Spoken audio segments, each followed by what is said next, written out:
Creating dating apps on web browsers. I've seen a lot of people saying, hey, every time I try and create a dating app on a web browser, I get asked to verify it doesn't work. I see all these YouTube videos say you can do it, but I can't get it to work. Why is that? Let me tell you why.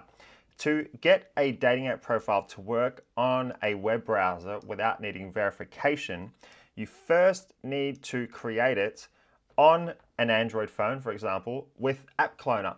And then once it's created on that, then you move it across to the anti-detect web browser. Now, what I mean by that?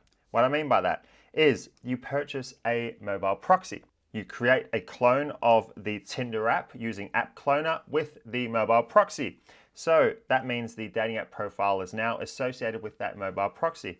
Now what you can do is create an anti-detect web browser profile with that same mobile proxy, and then you can log into the dating app profile on that with no issues.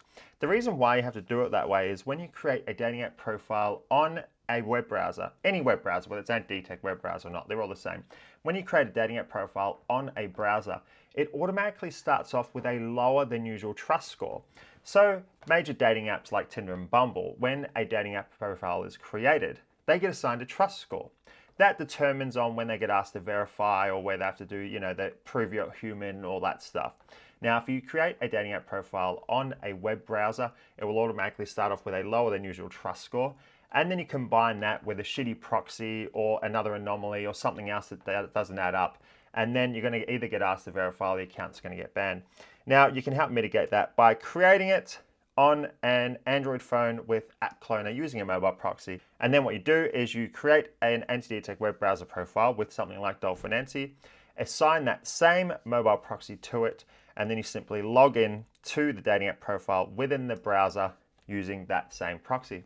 And that's it. So I hope that sums it up. I'm not going to go into each method and how it all works. There's other videos on that. But I just wanted to explain that because I see a lot of people getting confused, asking why they can't create dating app profiles on web browsers without jumping through hoops and getting asked to verify and all that jazz. So that's it. If you like the content, go smash the like button, smash the subscribe button, and I'll see you in another video. The ultimate hub for OnlyFans success.